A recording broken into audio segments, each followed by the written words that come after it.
سلام. تا حالا شده یه آدم رو ببینید که اونقدر سرد باشه، اونقدر بی احساس باشه که انگار خود مرگه؟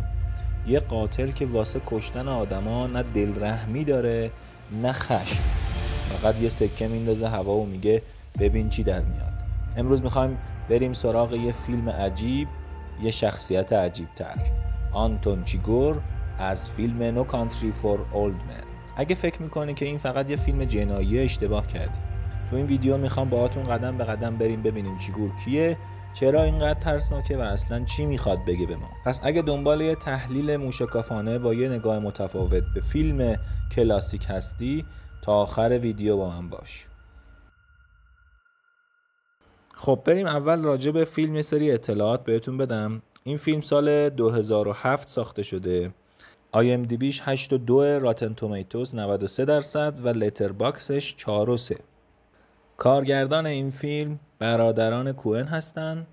3 تا شخصیت اصلی توی این فیلم وجود دارن که آنتوان چیگور، لولین ماس و کلانتر اد تامبل.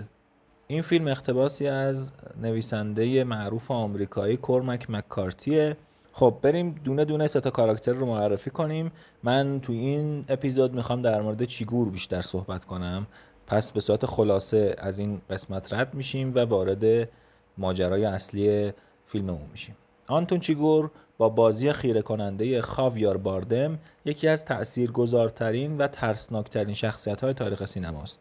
اون نقش یک قاتل بیرحم رو بازی میکنه که هیچ نشونه ای از همدلی یا پشیمونی نداره. چیگور اغلب با پرتاب سکه سرنوشت قربانیانش رو مشخص میکنه که این کارش نشون دهنده اعتقادش به شانس در زندگیه. راجع به چیگور بیشتر از این صحبت میکنیم، میریم تک تک المان‌هاشو به لحاظ کارگردانی و فیلمنامه با هم دیگه بررسی میکنیم. بریم سراغ شخصیت بعدی، لولین ماس. لولین ماس با بازی جاش برولین یک کهنه سرباز و جوشکاره که به طور تصادفی به پولهای حاصل از یک معامله مواد مخدر دست پیدا میکنه و تصمیم میگیره که برای نگه داشتن این پولها وارد یه مسیری بشه و در تقابل با چیگور قرار بگیره. ماس فردی مستقل و باهوشه، اما به خاطر تصمیماتی که میگیره در نهایت کشته میشه. کلانتر اد تامبل. کلانتر بل با بازی تامی لی جونز نمایانگر نسلی از انسان هاست که با تغییرات خشونت آمیز جامعه نمیتونن کنار بیان. ویژگی خاص این شخصیت اینه که با نگاهی فلسفی به جنایت اطرافش نگاه میکنه و احساس میکنه دیگه دنیای همچین آدمایی مثل خودش نیست و با این جنایاتی که اتفاق میفته دیگه نمیتونه زندگی کنه. جالبه که بدونید این فیلم با استقبال گسترده منتقدا مواجه شده و جوایز متعددی از جمله اسکار بهترین فیلم، بهترین کارگردانی برای برادران کوئن و بهترین بازیگر نقش مکمل برای خاویار باردم رو تو کارنامش داره.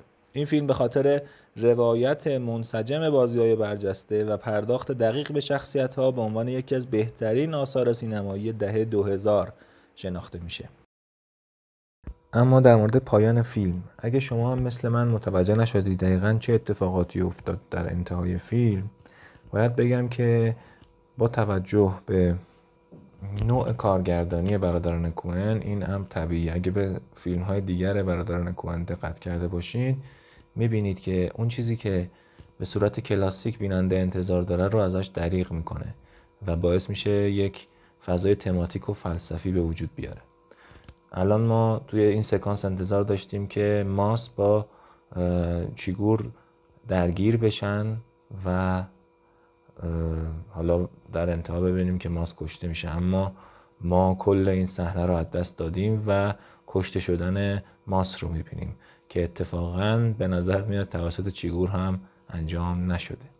و یا این سکانس که چیگور انگار داخل اتاق هست وقتی که کلانتر داره وارد میشه، اما کلانتر میاد کل خونه رو نگاه میکنه اما خبری از چیگور نیست. این هم باز یک سکانس فلسفی دیگه است که کلانتر به عنوان خیر مطلق و قاتل به عنوان شر مطلق نباید با هم دیگه روبرو بشن و به خاطر همینه که فیلم این عنوان رو داره، جایی برای پیرمردها نیست.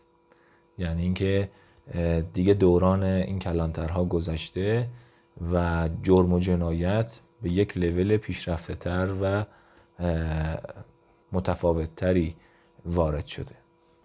اینم از اطلاعاتی که در مورد این فیلم وجود داره. بریم سراغ تحلیل شخصیت چیگور، ببینیم که چجوری کارگردان تونسته انقدر دقیق بدون دادن اطلاعات زیاد ما رو درگیر این شخصیت کنه، به طوری که حتی بعد از پایان فیلم هم به این کاراکتر فکر میکنیم. اولین پلانایی که ما از شخصیت چیگور میبینیم و برامون جذاب میشه این پلان هاست. تو این پلان ها اگه دقت کنید ما جزئیاتی از چهره کاراکتر نمیبینیم. نوع لباس پوشیدنش برای ما جذابه، لباس های تمیز، یک دست سیاه، موهای شونه کرده و مرتب و یک نظم رو در لباس پوشیدن این کاراکتر میبینیم. توی این پلان ابزار یا وسیله‌ای که شخصیت چیگور داره رو که یه ابزار عجیب غریبی هم هست میبینیم و برامون جذاب میشه که داستان این شخصیتی که دستگیر میشه چیه. از همین اول میخشو میکوبه کارگردان و ما رو درگیر میکنه.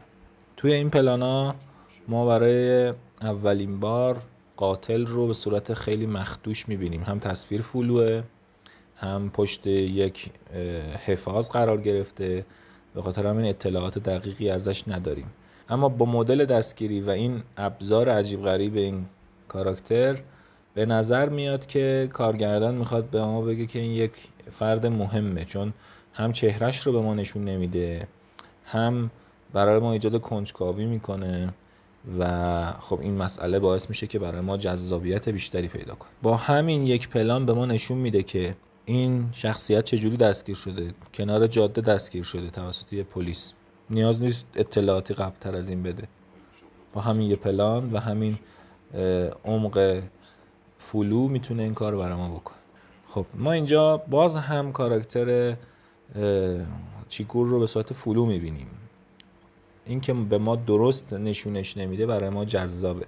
از عمق به خوبی کارگردان استفاده کرده و داستان پردازی رو به خوبی باهاش پیش میبره، جلب توجه میکنه برای ما و ما درگیر کاراکتر میشیم. رفتار عجیبش و بعد میفهمیم داره دستاشو تلاش میکنه باز کنه و تعلیقی که اینجا به وجود میاد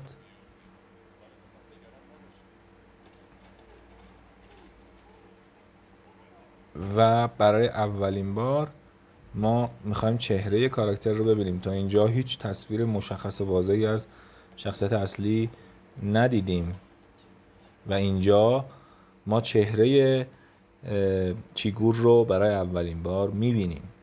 در چه لحظه‌ای؟ در لحظه‌ای که داره یک نفر رو میکشه.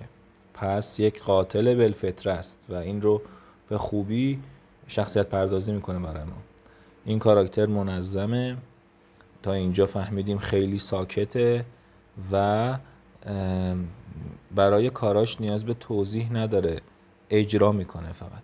و بیرحمی و خشونت رو هم در چهرش میتونید به وضوح ببینید. هیچ رحمی نداره، حتی به اون شخصیتی که داره خفش میکنه حتی نگاه هم نمیکنه، فقط منتظره که تموم بشه و رها کنه.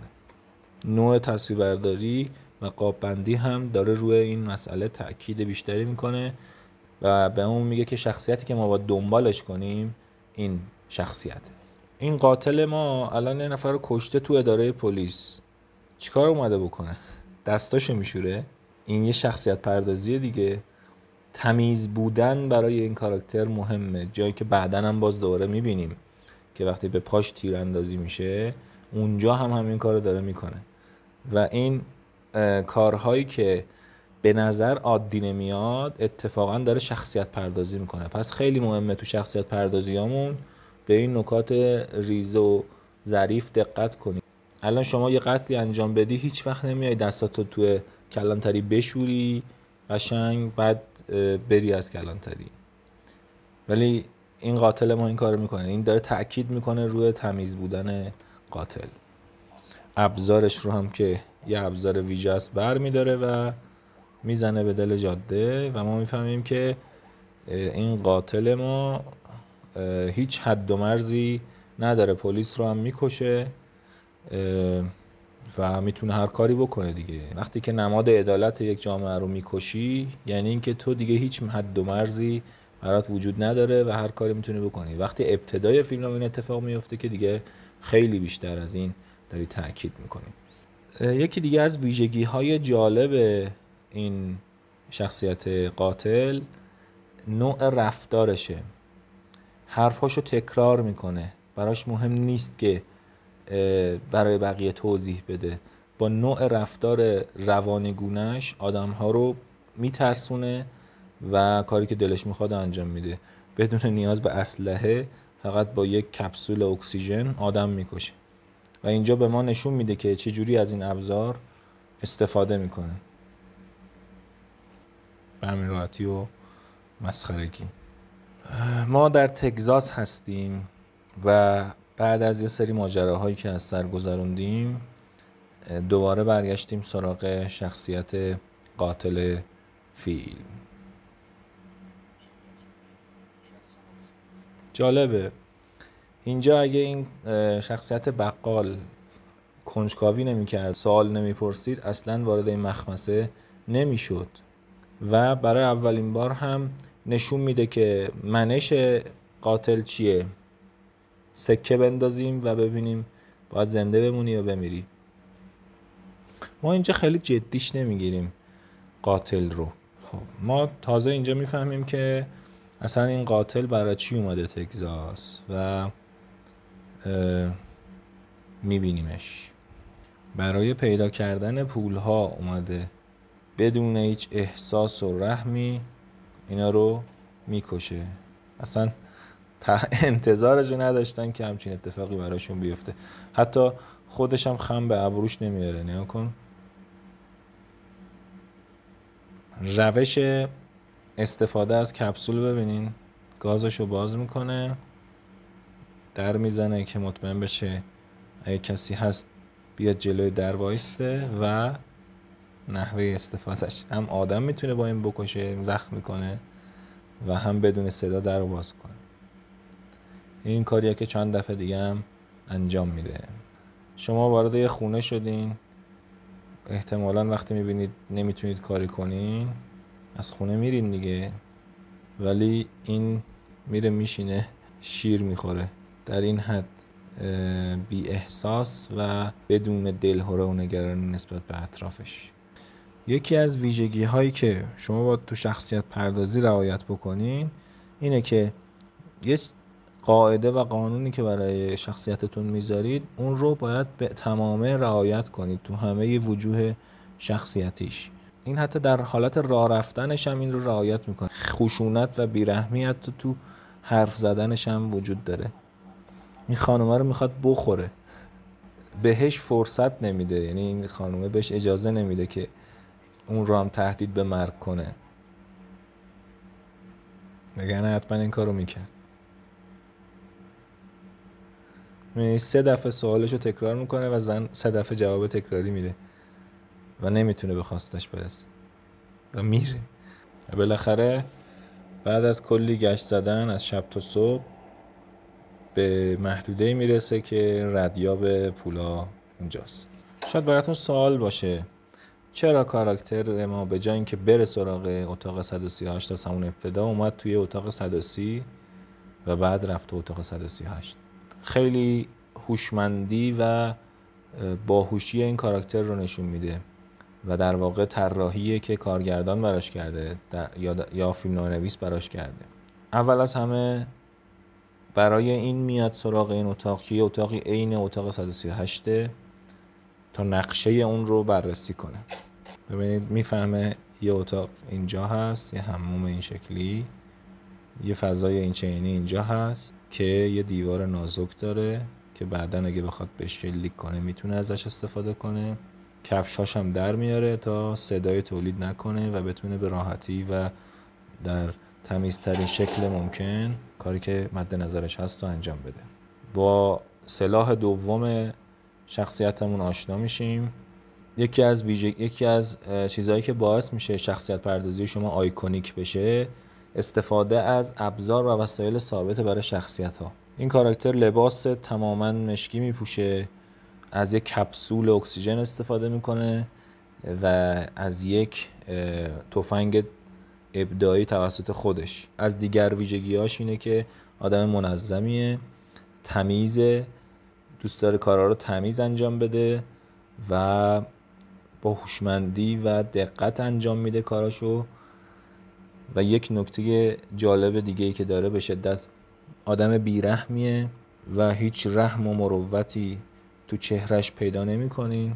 کافیه یه بهونه پیدا کنه برای کشتن آدما، دریغ نمی‌کنه.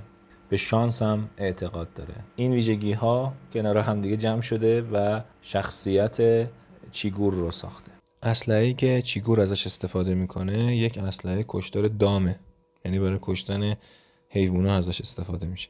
ببینید تا چه حد روانپریش و فلسفی.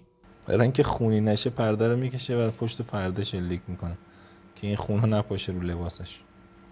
طبق عادتش بعد از قتل صحنه قتل رو ترک نمیکنه. جوراباش خونی شدن، اونها رو در میاره. سکه ها یکی از نمادهای دیگه‌ای که همیشه همراه خودش داره، شانس. اعتقاد داره که سکه‌ای که برات شانس میاره رو نباید کنار بقیه سکه ها گذاشت. بدون اینکه تلاش کنه برای اینکه دیالوگ بذاره، با تصویر داره حرف میزنه. ببینین میاد جلو در وای میسته، احتمالاً مثل قبل قراره توپی در رو سوراخ کنه، اما میره و چراغ رو خاموش میکنه.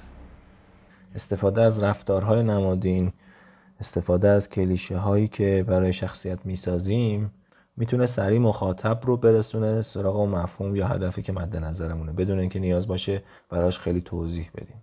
و اینجا متوجه میشیم که شخصیت قاتل مجروح شده. حالا نوع مواجهه قاتل با این زخمی شدن رو در ادامه میبینیم. میخواد بره داروخونه و وسیله تهیه کنه با یک پلان و یک پی او وی و یک نمایش کلوزآپ این رو به بیننده میرسونه. ببینید کارگردان چقدر میتونه دقیق کار بکنه. نوع عملکردش هم ببینید چقدر خاصه. برای اینکه یه سری وسایل پزشکی از یه داروخونه برداره، یک ماشین آتیش میزنه و ببینید چقدر تمیزه، پلاستیک پم میکنه، تلاش میکنه دردی که میکشه رو پنهان کنه. ببینید با بازی با چشما چقدر خوب این کار رو انجام میده.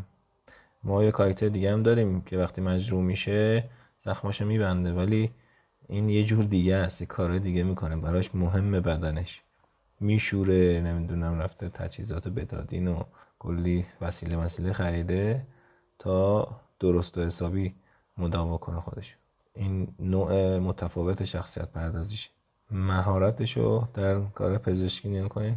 این همه جزئیاتیه که کارگردان و بازیگر میخوان به بیننده منتقل بشه. شخصیت دومی که در واقع شخصیت آینه‌ایه و کمک میکنه که ما شخصیت قاتل رو بهتر درک کنیم، این شخصیت به شانس اعتقادی نداره، به موفقیت اعتقادی نداره، خیلی بیرحم نیست، اهل مذاکره است، اهل صحبت کردنه. در مقابل قاتل ما اصلا اهل مذاکره و صحبت کردن نیست، خیلی هم بیرحمه. مثل اون کاراکتر ترتمیز و مرتبه و با اطلاعات و داده های دقیق کاراشو انجام میده. خیلی زودتر هم از قاتل به نقشه ها و اهداف کسایی که دنبالشه پی میبره، ولی بیرحمی قاتل ما رو نداره دیگه، پس به راحتی کشته میشه. شخصیت آینه‌ای شخصیتیه که به لحاظ نوع رفتار در حالت مخالف و یا مقابل شخصیت اصلیتون قرار میگیره. بیننده با مقایسه این دوتا شخصیت اصلی و شخصیت آینه‌ایش متوجه میشه که اگه که شخصیت اصلی جور دیگه ای رفتار میکرد چه اتفاقی براش میافتاد و باعث میشه به یه درک عمیق‌تری برسه. شخصیت آینه‌ای به این دلیل تو فیلمنامه قرار میگیره. الانم مواجهه این دوتا شخصیت با هم شخصیت آینه‌ایش، شخصیت اصلی و شخصیت آینه‌ایش. اینجا یک منطقی از قاتل به شخصیت آینه‌ای یا رقیب منتقل میشه. طرز تفکر متفاوتشون. طرز تفکر قاتل اینه که همیشه پیروزه و بخاطر همین همیشه هم پیروز خواهد بود، اما شخصیت رقیب اینطور فکر نمیکنه. یک دیالوگ جالب میگه که اگه از اصول پیروی نکنی پس این اصول به چه درد میخوره. این کاراکتر اصلا اصولی نداره ولی شخصیت قاتل اصول داره، طبق اصولش عمل میکنه. برای یه تلفن جواب دادن آدم میکشه.